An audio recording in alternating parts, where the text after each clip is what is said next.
You said that this does not It's not indicate going to get them ownership, anywhere. but it Can I certainly answer? Government indicates... knows that it's not going to get them anywhere. No, you said it indicates it's not a proof of ownership. Agreed. But it is certainly a proof of emotional stakeholdership.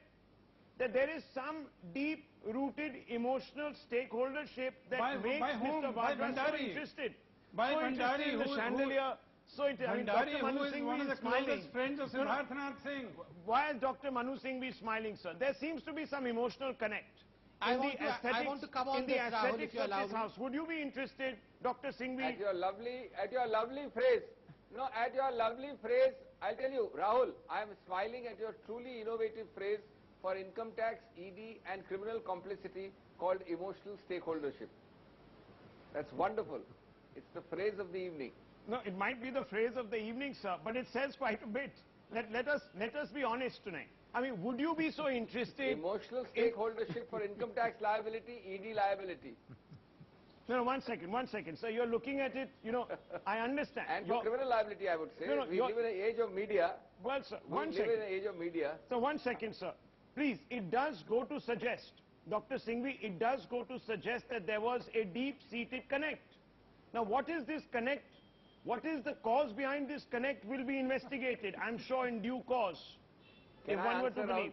So, but what is it that made Mr. Vadra so interested in an arms dealer's alleged acquisition? The government seems to know they're not going to get anywhere. Dr. Singhvi. Can I answer, Rahul? Yeah, please. This story broke in NDTV. Sure. This story broke in NDTV. I've been with Barkha on the program also. In the entire program, there is not a single word or piece showing Benami ownership of Vadra. Point number one. Point number two, 99.9% is a money trail following Sanjay Bhandari from BVI, UK and Dubai to Ellerton House. Number three, it is reputed or it is reported that there are emails. Not a single email except the one you are mentioning is actually seen on the program. This mail says that you will be paid for some pieces in the house. Now, first of all, we don't know the email is correct, authentic. Vadra has not been asked now for 30 days by a single notice by any authority and agency. He could have 100 explanations assuming the email is true, which I am not assuming. On such tenuous things, we are having program after program, going from the BJP bottom to the top of the from the Congress bottom to the top of the Congress leadership, saying that the entire Congress is complicit and corrupt. I have just been on channels where people say that people are known to have, politicians are known to have money abroad, so he must be having. Kothroki was there, therefore he must be another Kothroki. Now, this is the kind of thing we are having, and people on your panel are preaching unsolicited advice about law and legal facts on this. This is the legal fact on which the edifice of unsolicited advice is made. What? 99% about Bhandari, one email unverified, not given an opportunity to Vadra to reply to, could have 100 explanations, and the person who is making that unsolicited advice, who is now interrupting me, is saying, I don't know, I'm not sure, but I've heard in the media. I mean, what are we living at? Okay. Dr. Patra, you're on tenuous ground. Now, can I come in over here? Tenuous ground. Yes. Point by point, let me rebut them. Point by point, let me rebut them. Number one, both Mr. Tulsi and Mr. Abhishek Manu Singhvi say that, well, we cannot vouch for the emails' credibility. Maybe these emails are fabricated, maybe these emails are wrong. My question is, if Mr. Tulsi and Mr. Abhishek Manu Singhvi feel so, I am sure that Mr. Robert Vadra also must be feeling the same, that these emails were not written by him. So why not, when you send out a note to most of the media houses saying that you do not have business linked with the arms dealer, you could have easily added the line that we suspect that all these... Just a second, let me complete. Why don't you send out a note saying that, well, these emails which are being discussed about in various news channels have not been written by me, these appear to be fabricated. You never say that. Number two, remember, Sanjay Bhandari, as per the reports in the media, has been questioned by the investigative agencies that Mr. Bhandari, does this property in any way in London benefit Mr. Robert Vadra? Mr. Bhandari chooses to be quiet. He chooses not to answer that, saying that, well, let me refer to my lawyer and then I will get back. Who else than Mr. Bhandari and Mr. Robert Vadra know the truth behind it? Okay. So naturally Mr. Bhandari chooses to be quiet, but Mr. Tulsi and Mr. Abhishek Manu Singhvi choose to answer. Mr. Number Bhadoria. 3, Dassault. Mr. Tulsi, about him, see, Mr. Tulsi is a senior person. No, Just a second, sir. Let me complete in 20 seconds. Yeah. Mr. Tulsi is a very senior person, but I would take a pot shot at him. I'm a junior. Allow me the pot shot. For Mr. Tulsi, I would say, "Main Tulsi tere angan ki," and you understand which the angan means. But Mr. Tulsi says that Dassault.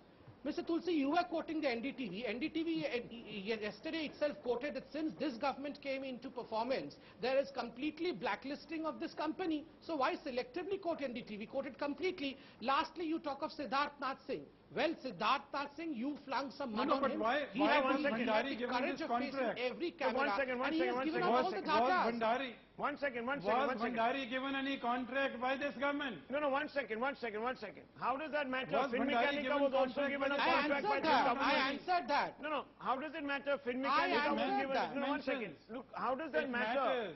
How does that matter?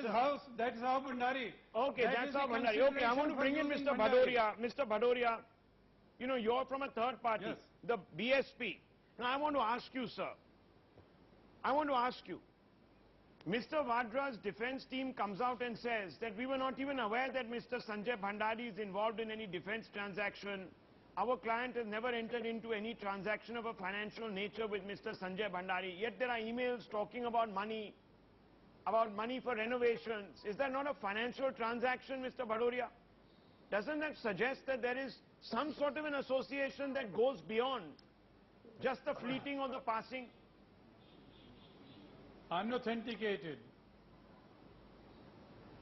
You see, as far as I'm concerned, I'm not privy to either these emails, and there are certain allegations which I'm hearing on the media now, and I've also been hearing this since afternoon, that some allegations have been made against some individuals. Okay. Now, if these allegations have been made, they have to be substantiated through certain inquiries, and I think the responsibilities must be fixed.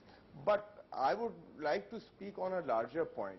You see, this hit and run policy of the BJP, you know, shoot and scoot policy of the BJP against everybody is happening. And it is in the larger context of the debate that the present dispensation and the government on different, you see, what they did in Uttarakhand, though this is not the issue, but they are certainly acting with vendetta.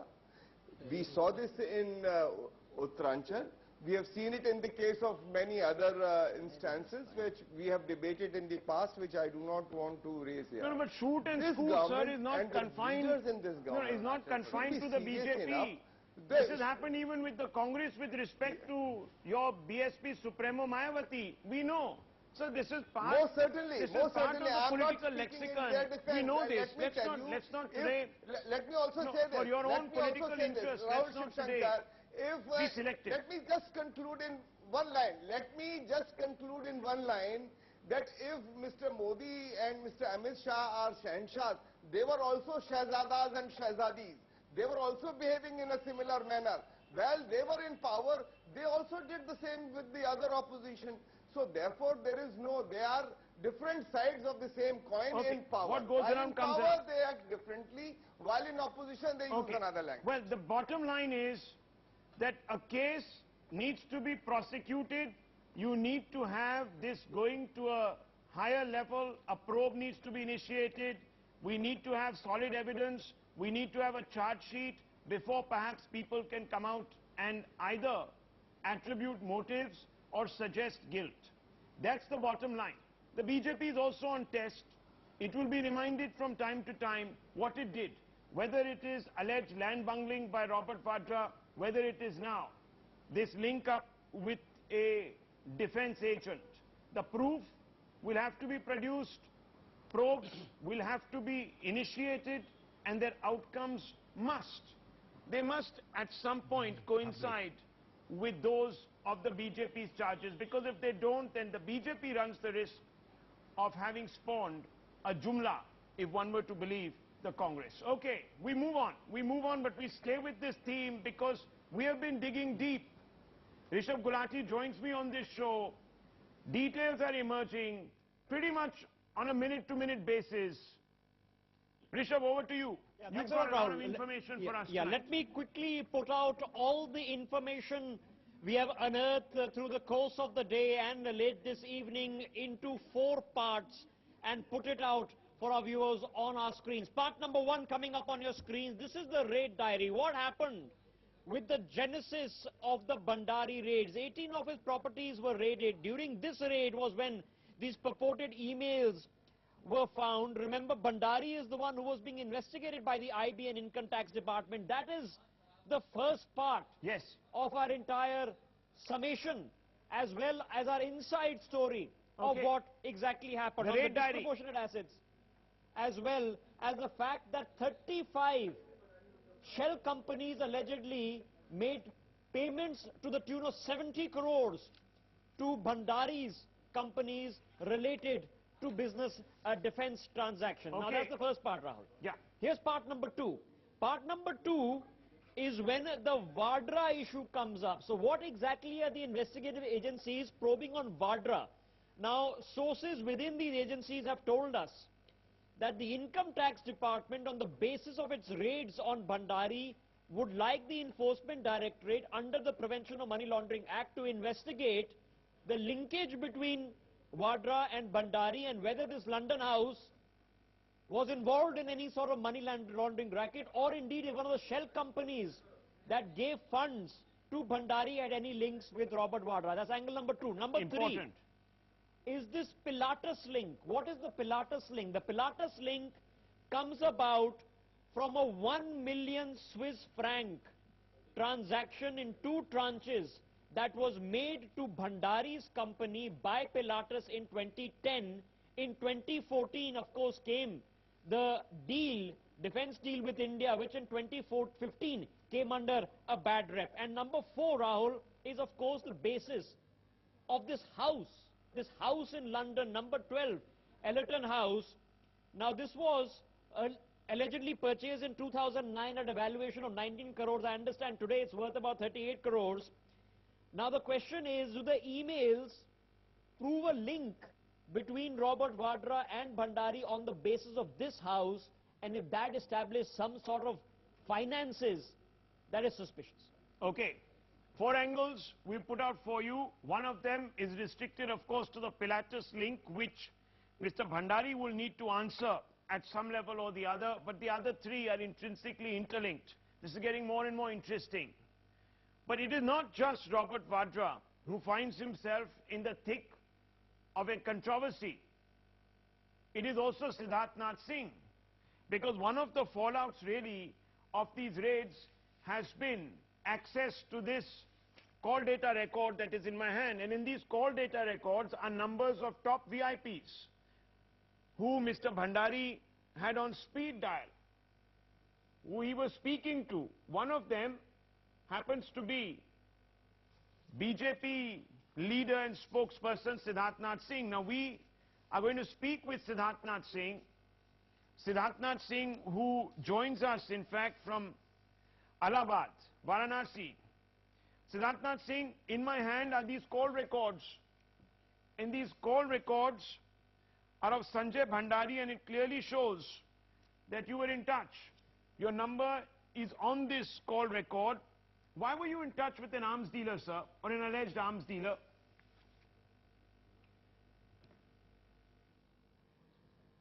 Well, I have known Mr. Bhandari, I don't deny that, and I have known him socially. And let me put this, we all come to know people in Delhi or anywhere else socially, and our children have gone to the same school. So I don't think there is a rocket science to explain how I know Sanjay Bhandari, and beyond that there is nothing much to speak about it. Okay, but please explain, why would a BJP leader of your stature be communicating with an arms dealer that your own government is investigating, Dr. Siddharth Singh? It's a bit strange that here is an arms dealer, he's being investigated, you're speaking to him, he's a known arms dealer. The red flag was raised in connection with the Pilatus deal a few years ago. Did you not know?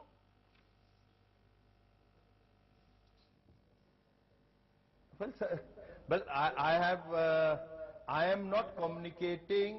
When I was communicating, I didn't know that somebody is an arms dealer or not a dealer. All I knew that he is a person living in Delhi whose family business has been homeopathy, and he had explained to me that he has been in the refinery business. That's the background. Now, if somebody knows that there is an inquiry against him and there is illegal or illegitimate business, after that, if I've been in touch, then certainly one can question me. But even the call records will reflect that I have, after the raid and after the news came in the media, I haven't spoken to him. No, so that's a big admission. You're saying that you have spoken to this individual, you admit that you spoke to this individual, that's big breaking news.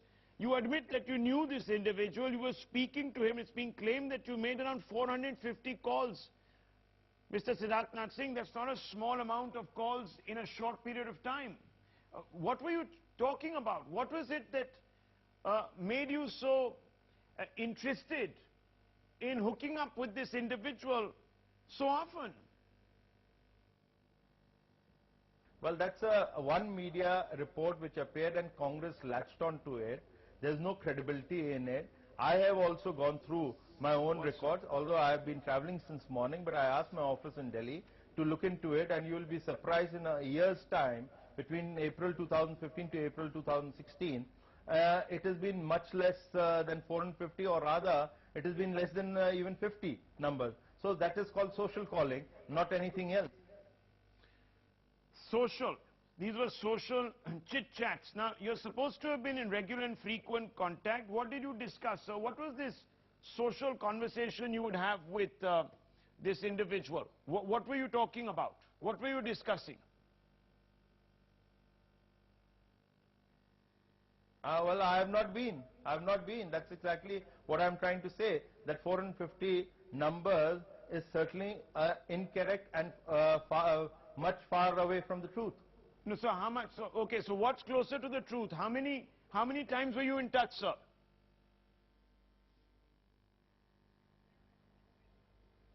Well, I can't really give a figure, but certainly what my office told me that in a year's time, it has been much less than about 40 or 50 calls. So that is very, very social. Calls. 40 or 50 calls. What did you discuss, sir? What were you talking about? What did you discuss, sir?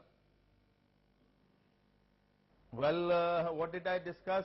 I recall last call that I got from him was maybe 2 months or 3 months back, and all I got a call from him was that we haven't met for a very long time. Where are you? I said, I'm campaigning in Bengal, and when I'm back in Delhi, we'll meet up. And that was the end of the conversation. So this is the conversation that we have had. Or if you know, there is a for example, get-together of the parent-teachers bodies or something like that, related to school, or something else, you know, the daughter's marriage came up. So that's something, invitation coming up, or on the New Year, you socially greet, or you meet for a social function. Well, did Sanjay Bhandari ever mention to you that he was an arms dealer or an arms contractor? What did he tell you he did? Did you ever ask him what he did? Well, not to my knowledge, he ever mentioned to me. And I do know that I did ask him, what is the nature of your business? Family business, he mentioned about that Bhandari homeopathy. And he has been in the refinery business. That's what he had mentioned. Refinery. And subsequently, if you know, you don't need to ask somebody when you meet people socially. When you meet people socially, you don't need to ask them what they are doing, because you already know what they are doing. Okay, so were you aware, sir? And he was a mover and shaker by all accounts. That's what we are hearing on his call data records. Several politicians' names are listed. Some of them also from the Congress party. You also have former official holders of the Bharatiya Janata Party. Now let me ask you, did you know that he was close to Robert Vadra?